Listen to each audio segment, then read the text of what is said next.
اهلا بيكم حبايبي، وحشتوني قوي. يا رب تكونوا بخير. النهارده انا طالعه اطمنكم عليا واقول لكم اللي حصل لي. الله يسامحه، الفسيخ كان هيموتني. ادعولي بقى لحسن انا بجد خلصانه. اول مره في حياتي امر بالموضوع ده. طول عمري ما كنت باكل فسيخ خالص. جيت بعد 25 سنه قررت ان انا اجرب الفسيخ، وفعلا جبته من اشهر مكان في مصر، يعني من الاماكن المشهورة عشان اطمن. وكنت باكله بحذر وما كنتش راضية خالص اكله لولادي. والمهم يعني خدت عليه، واول ما خدت عليه بقيت بهبت بقى فيه في اي حاجة، مش مشكلة. بعد ما كنت يعني قليل من من السم كده. المهم جيت في يوم كنت بنزل فيديو عن الفسيخ. ربنا يسامحه، ابني شافني وانا بمنتج الفيديو، وزي العادة اول ما يسمع كلمة فسيخ يهف الشوق على الفسيخ ويقول لي انزل اجيب فسيخ. احنا هنا يعتبر اخر الشارع، يعني مفيش 5 دقايق تبقي في السوق تجيبي من عند الراجل الفسيخ. فسهل قوي، وبيبقوا فاتحين يعتبر 24 ساعة. فنزل وجاب فسيخ فعلا. ابني كل لوحده. وبعد كده كلت انا وفادي. آه كلت وعدى الموضوع بخير، وخلاص كده خلص الموضوع. تاني يوم بقى عمكم ما تشوفوا الا النور، يعني بجد عذاب. الاول بدأ معايا. انا اصلا كان عندي، يعني انا عندي مشاكل اصلا في القولون تعبني، وعندي قولون عصبي، وساعات بيجيني يعني سوري في اللفظ اسهال. فلقيت الموضوع زاد قوي، اسهال كتير، بدخل حمام عدد مرات كتير. فقلت يمكن عادي يعني من القولون، زي اي ست بيت عادية خالص. جوزي هو جاي، طب خليني الصيدلي اكلمه. قلت له ان انا في بيبي صغير بترضع، يعني الدكتور يعمل حسابه وهو بيديني. اداني بعض الادوية خدتها. الموضوع عمال يزيد. تاني يوم على بالليل الساعة 12 سخنت، درجة حرارتي وصلت 40. عمالة متلجة. عمال ابني بيحط لي ميه ساقعه، يعني مش ساقعه، ميه فتره من الحنفيه عشان ينزلوا لي درجه الحراره. وعلى فكره انا كنت واخده 2 بنادول مع باقي الادويه اللي الدكتور بتاع الصيدلي مديهاني. ما كانش عامله حاجه، وبرضو كل حراره مكمله 38 ونص، 39، 39 ونص. خلاص بقى انا غبت عن الوعي، ما بقتش حاسه بحاجه، انا حاسه ان انا متلجه.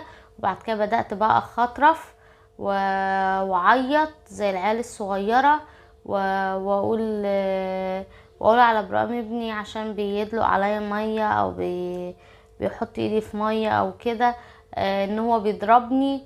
وقعدت يعني بيحكولي كنت بضحك بطريقه هستيريه، يعني بضحك على اللي انا كنت بقوله. يعني انا رجعت بالزمن ان انا لسه ما ولدتش، وانا ايه اللي جابني الشقه دي، وان انا هقع في التويلت، و الواد برام بيضربني، وبشتكي لبابا بقول له الحق ابنك قتولي جمال، قتولي. هو جمال موجود جنبي اللي هو جوزي يعني. برام بيضربني، برام بيضربني. يقول لي لا برام ما بيضربكيش. اقول له خلاص انا هروح اقول لابويا يا بابا يا بابا، ونادي يا بابا يا بابا تعالى شوفوا بيضربوني. هم يعني عمالين يغرقوني ميه ايد ووش وكده عشان الدنيا تهدى. المهم للاسف كان عندي البرشامه الصفراء اللي هي عارفينها، اللي بتتجاب من الصيدليه دي. فانا كنت قايله لهم لو الدنيا باظت خالص يعني ومفيش حاجه راضيه تنزل لي الحراره ادوني البرشامه دي. فعلا ادوني البرشامه دي في خلال، انا عماله اسخن من الساعه 2:30 3 لغايه ما وصلت لغايه 4 كده. قمت واخده بقى اللي هي البرشامه الصفراء دي، خدتها. فيش 10 دقايق سخونيه هديت. تاني يوم بقى ربنا ما يوريكم يا رب في اللي انا شفته. بطني من هنا يعني مش عارفه اقول لكم ايه، يعني من فوق هنا كده، مش بطني من بطني، لا، تحت يعني تحت الصدر كده على طول. بطني دي في كلاب بتعصر فيها، يعني في كلب بيعض فيها. وصلت بيا المرحلة ان انا مش قادرة اشرب بق المية، عايزة اشرب بق مية مش عارفة. بشربه وكمان 3 دقايق بالظبط اتفرجوا في مخرطة جوه بتخرط في بطني. اخد دواء مغص مش نافع، باخد دواء الاسهال مش نافع، عندي مطهر معوي باخد فيه مش نافع، دواء الدكتور مش نافع. جيت برضو بالليل الساعة 2 بالليل وحصل لي نفس الحكاية وسخنت تاني، بس المرة دي ما استنيناش كتير. كان ابني عنده امتحان عملي وكان نايم، وخفت ان انا اسخن قوي وما اقدرش استوعب نفسي، والواد وراه امتحان فلازم انا ابقى مركزة وكده. فقمت بلبعت البرشامة من البداية اول ما كنت 38.5 وحاسه خلاص بنفس الاحساس بتاع امبارح. فقمت واخده البرشامه اللي هي الصفرة دي اللي بقول لكم اللي هي ودتني في داهيه اكتر. المهم في نفس اليوم ده، في نفس اليوم انا بعد ما سخنت اول يوم، تاني يوم على طول رحت للدكتور على طول. كشفت قال لي نازله معويه حاده. كشف على بطني، طبعا كنت بيكشف اكني والده قيصري جديد بقالي مثلا اسبوع، والدكتور بيدوس عليا، هو يدوس وانا اصوت. يعني كان وجع جامد قوي، شديد قوي. فكنت يعني بعيط منه. قال لي دي نازله معويه حاده، خدي الادويه دي وامشي عليها. وقلت له يا دكتور امبارح كنت سخنه، بس مش عارفه ليه ما خدش باله. بعد ما روحت من عنده والدنيا تمام وباخد الادويه، هو قال لي ما تمشيش غير على شوربه خضار بميه بس، او شوربه لسان عصفور بميه بس، هو ده المسموح لك. ولو النفس كفتك قوي ان انتي تاكلي لقمه عيش او كده، يبقى حته جبنه قريش مع ربع رغيف. هو ده اللي مسموح لي في الاكل، اللي انا اصلا ما بحبش حاجه غير بتوابل وبتاع، ولا ما بحبش شوربه الخضار، ما بحبش لسان عصفور، فكان عذاب. المهم واشربي عصير بيور، يعني اشربي عصير جوافه بيور. نزلنا من عند الدكتور، جبت عصير البيور.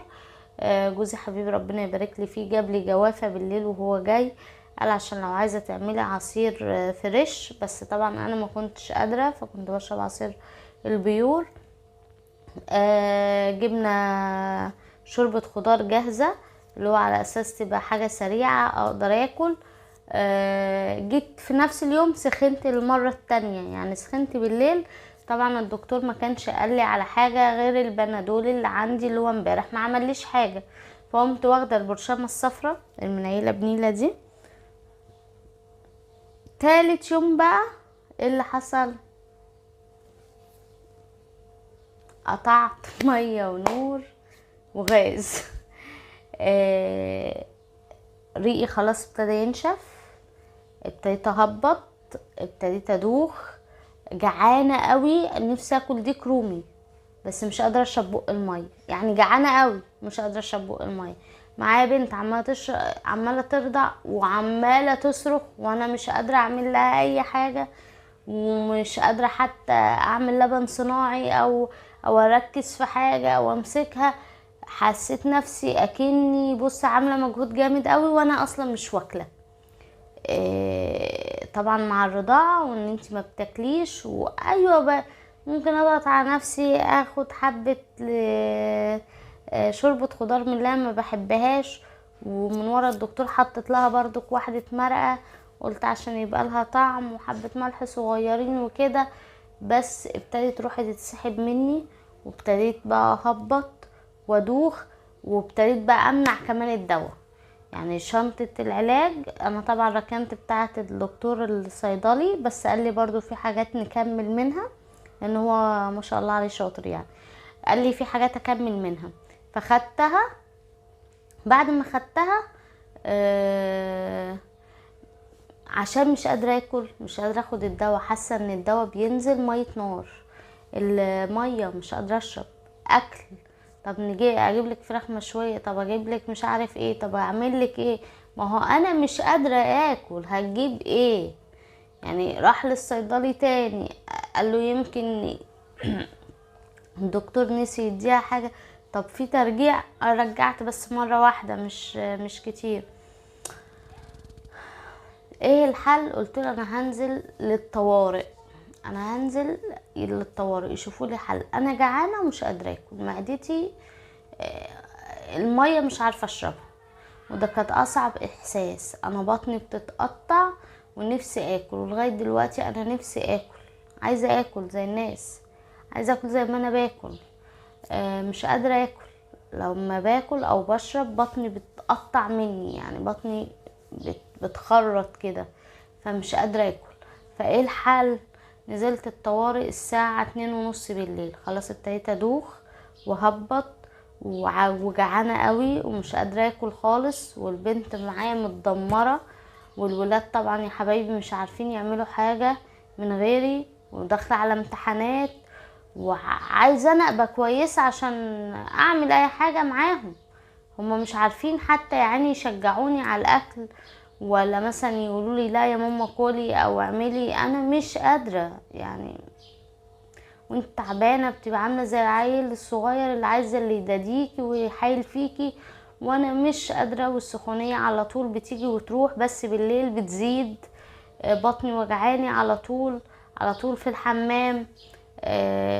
فقمت بقى لما نزلت الطوارئ الحمد لله ادوني حقنه، معلقوا لي هنا كالونه، وبعد الكالونة قاموا مديني حقنة في الكالونة قبل ما يعلقوا لي المحلول. قالوا لي دي حاجة علشان تهدي التهاب المعدة. والدكتور كشف، قال لي تشخيص تاني غير التشخيص اللي الدكتور التاني قال لي عليه. الدكتور قال لي ده نزلة معوية حادة. الدكتور بقى بتاع الطوارئ قال لي ده التهاب في المعدة شديد. وانا حسيت فعلا ان في التهاب شديد، لان انا حاسه بطني من جوه متعوره، اكني في اكني لما بدلق ميه اكنها بتنزل في طاسه بتعمل تش وبعد كده تقطع. المهم اداني دواء، اداني حقنه واداني المحلول حسسني ان انا كلت، حسسني ان انا قادره اقف بدل الدوخه اللي كانت فيا.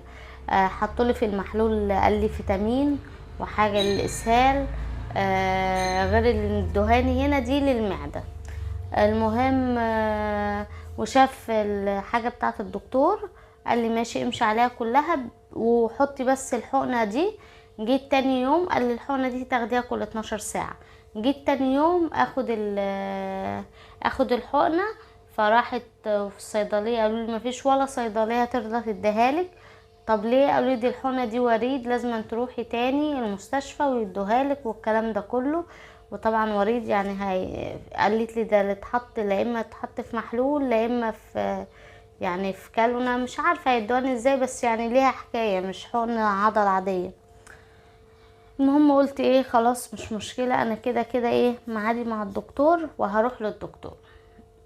طبعا هنا دخلت شويه على النت ومش عارف ايه، وكان الدكتور قال لي بتاع الاستقبال قال لي بصي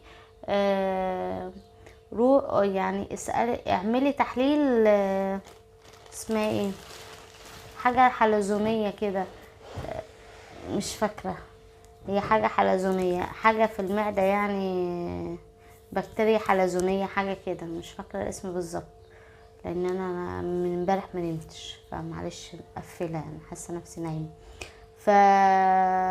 اعملي التحليل ده وشوفي يمكن يكون عندك.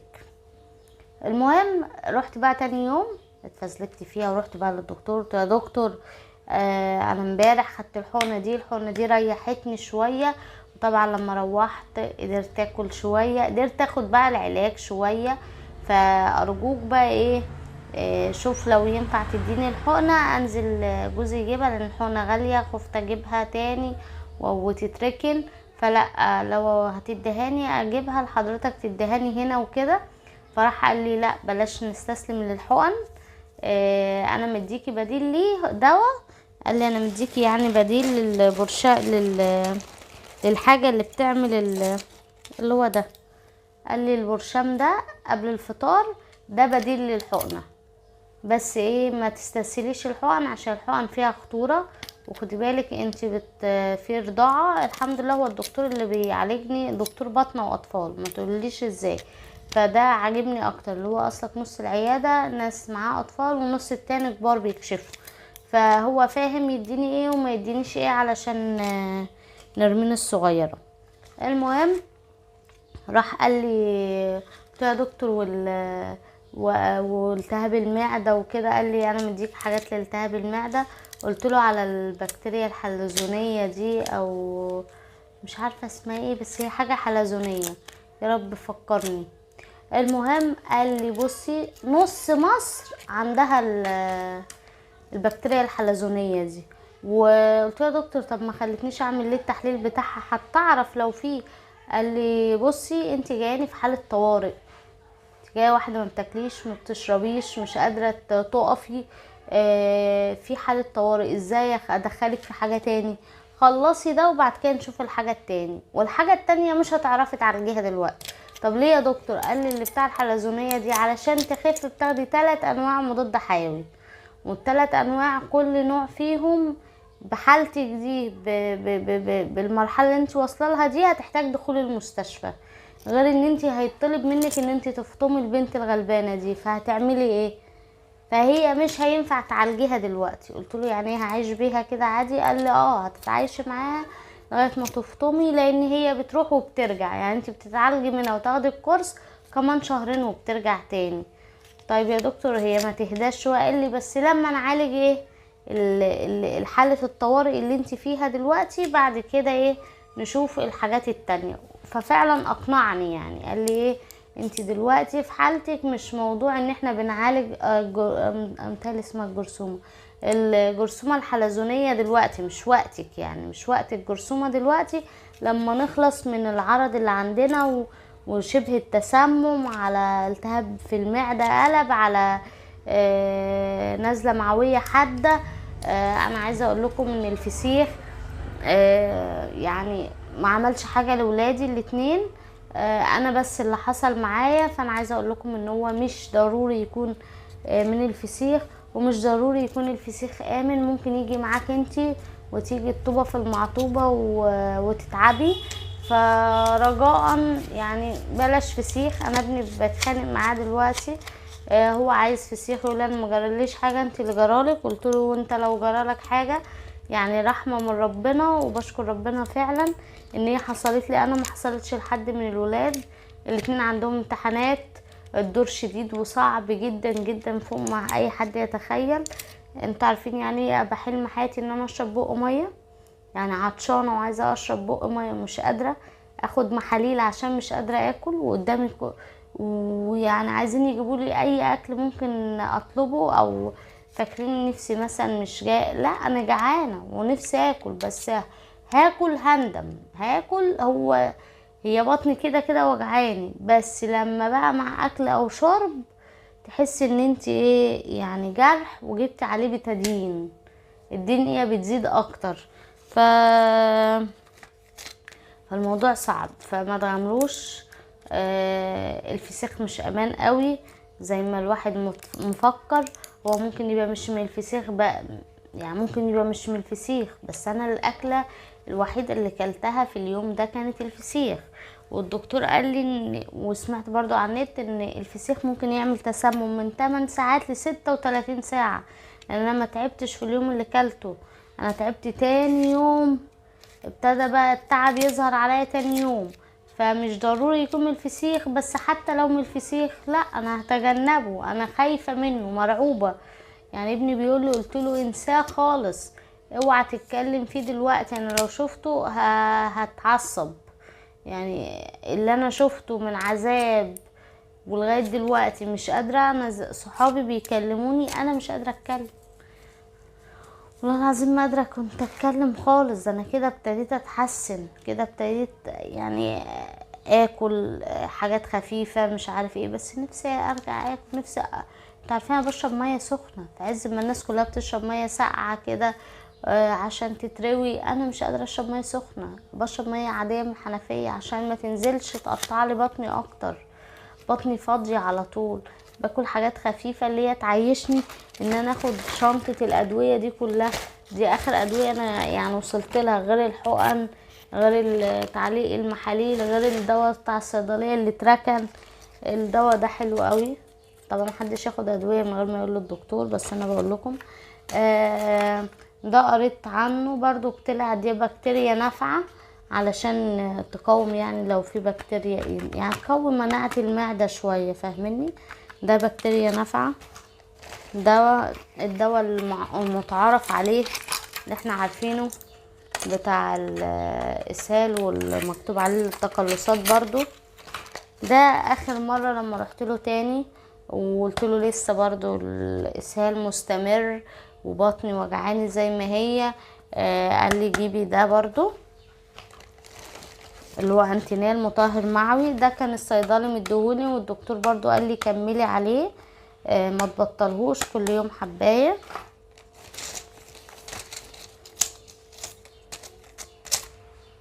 ده بتاع المغص اللي ما بيعملش حاجه للمغص، يعني ده بتاع المغص. انا اهو يعتبر سفه شريطين منه، بيعملش اي حاجه. يعني انا حاسه ان باخده ما فيش اي اكشن، بس لما باخدوش ببقى منهاره. فهو يعني بيعمل بس ايه، مفعوله قليل. وده بتاع الترجيع، كان الدكتور برضه الصيدلي قال لي خديه علشان ترتاحي شويه او تقدري تاكلي. قلت لجوزي ساعتها، ده كان قبل ما انزل المستشفى، قلت له وانا مش قادره اكل، انا نفسي اكل، انا نفسي اكل بس مش عارفه اكل، يعني عايزه اكل بس مش قادره. الحمد لله على كل جيب ربنا. البرشام ده رائع للاسهال، مجرباه كتير قبل كده بس مش عارفه كان تايه من دماغي فين. برضو ده الشريط التاني منه.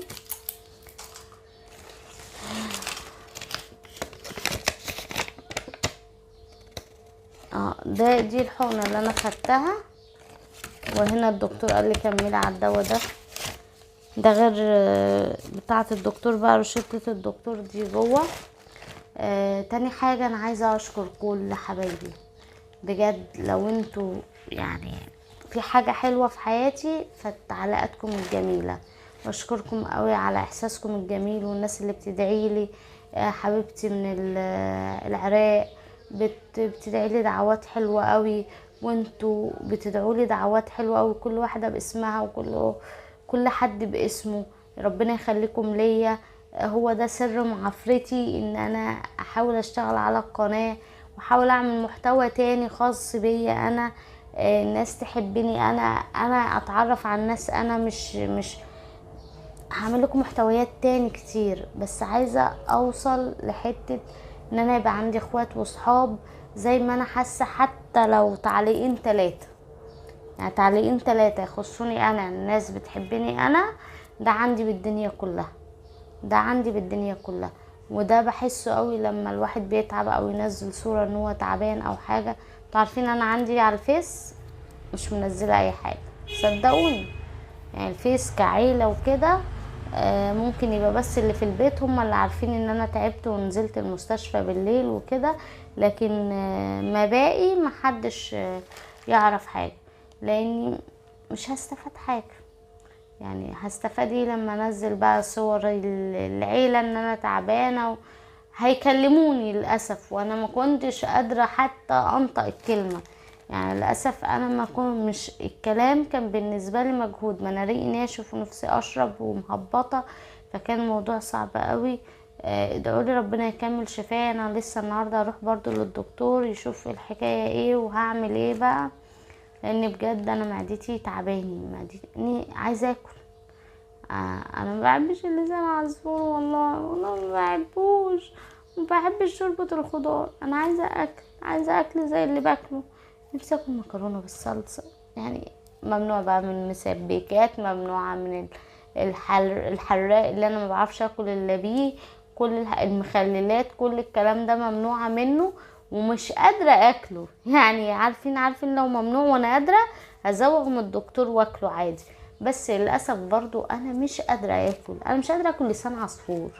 يعني لسان عصفور ده باكله اللي هو ايه، اخد قبليه دواء علشان يريحني شوية، ان انا اقدر اخد حبة لسان عصفور عشان اقدر اخد كمية الادوية دي كلها. اللي يعني بنتي مظلومة، بنتي فشت. عارفين ايه فشت بجد؟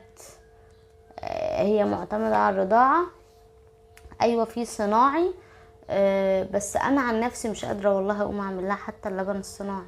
انا بكلمكم انا على السرير يعني، بس مش قادرة ارد على كل واحدة واحكي لها اللي حصل. عايزة احذركم من الفسيخ، محدش ياكله، ولو هتاكليه تبقي مش عارفة اقولك ايه، تبقي ايه يعني، تدعي لان الموضوع محتاج دعاء كتير. يعني كليه وانتي ايه نفسك فيه قوي قتيلة، لكن مش اللي هو اكله كل. انا ابني ابرام ده لو عليه عايز يخليها اكله اساسيه كل اسبوع، بس انا اتخانقت معاه يعني وخلاص يعني هنخليها كل سنه مره. يا رب اكون ما تقلتش عليكم. لا انا تقلت، انا عارفه، انا عارفه نفسي رغايه، بس انا صراحه نفسي يعني نفسي اتكلم مع حد احسن. انا هنا كده. فربنا يخليكم ليا، بشكركم جدا على تعليقاتكم الجميله ومساندتكم ليا، واحساسي ان فيها اخوات بيحبوني او ناس بتدعي لي، ده احساس حلو قوي.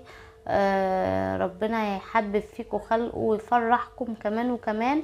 بحبكم احلى اخوات وبنات في الدنيا، بحبكم. شكرا ليكم. حبيت اطمنكم عليا واحذركم برضو من اكل الفسيخ، عشان انا قلت لكم من اكل الفسيخ حلو، بس اهو بقول لكم برضو ان ليه اضرار. يلا اشوفكم على خير في فيديوهات جديده. ادعولي ان ربنا يكمل شفايا على خير. بحبكم قوي، وان شاء الله هنزل لكم فيديوهات كانت عندي. عايزه اقول لكم على حاجه يا بنات برضو، عشان يعني ايه، مش عارفه الوقت مش هيسعفني. في فيديوهات انا بقى بعملها خاصه، يعني هي متصوره اصلا من فتره ومحطوطه على القناه خاص، اكنك كده عامله على الفيس وعامله المنشور ده خاص ليكي انت بس.